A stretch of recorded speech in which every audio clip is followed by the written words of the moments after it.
매일 10분씩 하루에 2번 집요하게 의학 지식을 파헤치는 지식탐정 김규리입니다. 갑자기 어지러워서 눈앞이 빙글빙글 돈다면 아마 그 자리에 주저앉아 꼼짝도 못하겠죠. 어지럽기만 해도 힘든데 울렁거리고 구토 증상까지 동반해서 고통을 더하는 질환이 있다고 합니다. 바로 이석증입니다. 너무나 고통스러워서 일상을 뒤흔들 수 있다는 이 이석증에 대해서 낱낱이 파헤쳐 보도록 하겠습니다.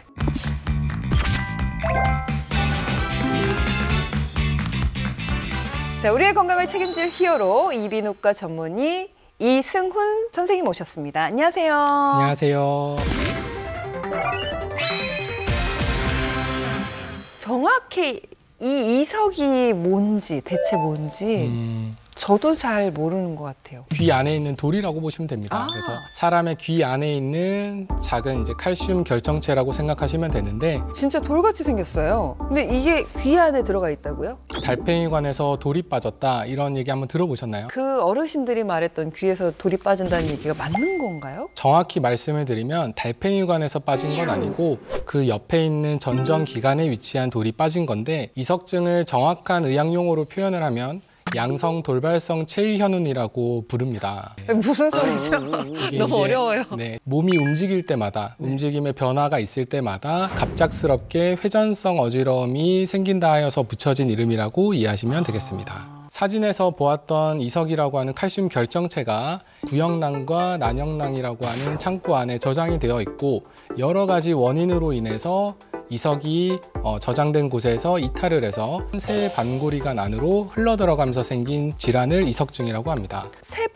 세반고리관은 어떤 거길래 그리로 들어가면 왜 어지럽게 되는 거죠? 회전하는 운동을 감지하는 평형기관인데, 자세 변화가 생겼을 때 이석의 움직임으로 인한 림프에게 가속 운동이 발생하는데, 그 움직임이 반고리관 내에 위치한 팽내불응정이라는 감각 센서에 의해 감지되면 안구가 빙글빙글 돌면서 마치 회전하는 듯한 어지러움이 발생하게 됩니다. 이석증은 그러니까 제자리에 붙어 있어야 할 칼슘 결정체가 빠져서 평형을 유지하는 기관에 흘러들어가서 나를 어지럽게 만드는 거다. 맞습니다. 아주 잘 이해하셨습니다. 이석증이 있으면 쉬지 않고 계속 어지러운가요? 정지된 상태에서는 증상을 유발하지 않고, 이석의 움직임이 발생할 수 있는 자세 변화가 발생했을 때 갑자기 빙글빙글 도는 듯한 어지러움이 생길 수 있고, 짧게는 수초, 길게는 수분 이상 지속되는 어지러움이 있을 수 있습니다. 일시적으로 잠깐씩 심해졌다가 또 좋아졌다 이렇게 왔다 갔다 하는 거네요. 자세 변화 시에 순간 발생하는 심한 어지러움이 있고, 금방 또 소실되고 이후에도 머리가 멍하거나 속이 울렁거리거나 수시간 동안 오랫동안 지속될 수도 있습니다. 그러면 이석증인 줄 모르고 있다가 갑자기 심해지면 어떤 증상까지 생길 수가 있을까요? 1차적으로는 어지러울 수 있고, 속이 미식거리면서 심하면 이제 구토 증상이 가장 많이 발생할 수 있고요. 두통, 소화불량, 불안, 불면 증상 등도 동반될 수 있습니다. 간혹 오심 증상과 동시에 자율신경이 자극돼서 교감신경이 항진되면 식은땀도 나고 구토까지 하게 되는데, 검사 도중에도 구토 증상이 발생해서 검사가 중단되는 경우가 종종 있습니다. 전조 증상이 전혀 없이 어느 날 갑자기 짠 하고서 어지러운가요? 명확한 원인 없이 갑자기 발병해서 병원에 오시는 경우가 대부분인데, 대표적인 몇 가지 원인을 준비를 했는데,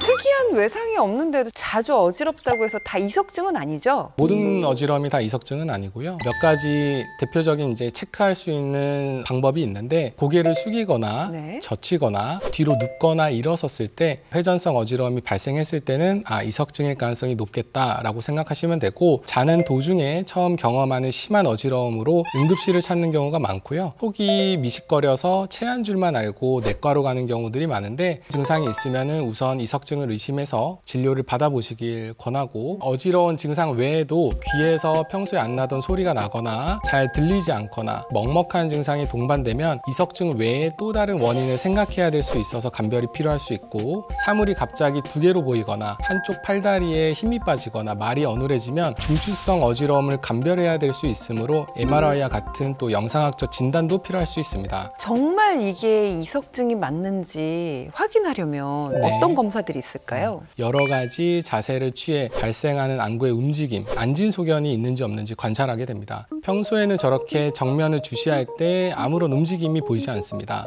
누워서 저희가 고개를 우측으로 돌렸을 때 안구가 오른쪽으로 향하는 수평 안진소견을 관찰할 수 있는데, 이런 경우에는 오른쪽 수편 반고리관에 이석증이 있다라고 진단을 내릴 수 있겠고, 후반고리관에 이석증이 있는 경우인데 회전하는 듯한 안구의 모습을 관찰하면서 진단을 할 수 있습니다. 이렇게 환자들의 자세 변화를 통해서 안구가 움직이는 모습을 보고 이석증을 진단하게 됩니다. 이런 경우는 어떤 치료를 할지 좀 궁금합니다. 이석증의 형태에 따라서 이석을 치환하는 방법이 여러 가지가 있고, 그걸 이석 치환술이라고 하는데, 고개의 위치를 바꿔가면서 반고리관 내에 들어간 이석을 원래 제자리로 돌려놓는 치료 방법이라고 생각하시면 됩니다. 그중에 가장 많이 적용되는 치료법 좀 알려주세요. 후반고리관 내에 이석증이 생겼을 때 시행하는 가장 흔한 방법 중에 애플리수기법이라는 게 있습니다. 앉은 상태에서 머리를 변병 방향으로 45도 돌린 후에 눕혀서 눈의 움직임, 안진소견을 확인하고, 눈의 움직임이 사라지고 나서 고개를 반대 방향 90도로 빠르게 돌려 유지한 후에 다시 마찬가지로 안진이 사라진 걸 확인해서 한 번 더 고개를 돌립니다. 그래서 얼굴이 땅을 바라보는 자세를 취한 후에 천천히 일어나는 방법이 되겠습니다. 바로 증상이 호전되고 또 완치도 가능하다고 생각하시면 되겠습니다. 이런 방법이라면 집에서 혼자도 할 수 있을 것 같다는 생각을 잠시 해봤는데요. 정확한 진단 하에 거기에 맞는 이석 치환술을 시행하게 됐을 때 치료가 되는 거고, 네. 그러지 않은 경우에는 증상이 오히려 악화가 될 수가 있고, 또 스스로 계속 치료를 했을 때 이게 완벽하게 완치가 됐는지 정확하게 알 수가 없기 때문에 다시 재발할 확률이 높습니다. 이석증은 자가치료는 그러니까 절대 안 되는 거죠? 증상이 호전된 상태, 그리고 만성 어지러움이나 회복기에 있을 때에는 또 집에서 했을 때 도움이 될 수 있는 운동 방법이 하나 있습니다. 그러면 자가 운동법이네요. 브란다로프 재활 운동이라고 저희가 말을 하는데, 증상을 반복적으로 유발을 시켜서 어지러운 증상을 습관화하여 증상 완화와 호전을 목표로 하는 운동이라고 보시면 됩니다. 침대에서 오랫동안 누워있는 경우 활동량이 줄어들었을 때 그 이석증이 생길 가능성이 좀 높다고 하는데 그게 맞나요? 수면 시간 전후에 많이 발생을 합니다. 그래서 그래요? 네, 머리가 젖혀지거나 숙여진 자세에서 보다 쉽게 반고리관 안으로 또 흘러 들어갈 수가 있기 때문에 이석증이 또 쉽게 발생할 수 있습니다. 이석증을 힘들어하시는 분들께 당부하고 싶으신 말씀 있으실까요? 무조건 힘들다고 누워만 있는 경우가 많은데, 또다시 생기거나 아니면 다른 형태의 이석증으로 또 전환이 될 수가 있기 때문에 너무 누워만 있는 것보다는 앉아서 아니면 서서 일상생활도 조금 하실 수 있는 게 더 좋고, 반복적인 이석 치환술 시행을 했을 때 빨리 좋아질 수가 있습니다.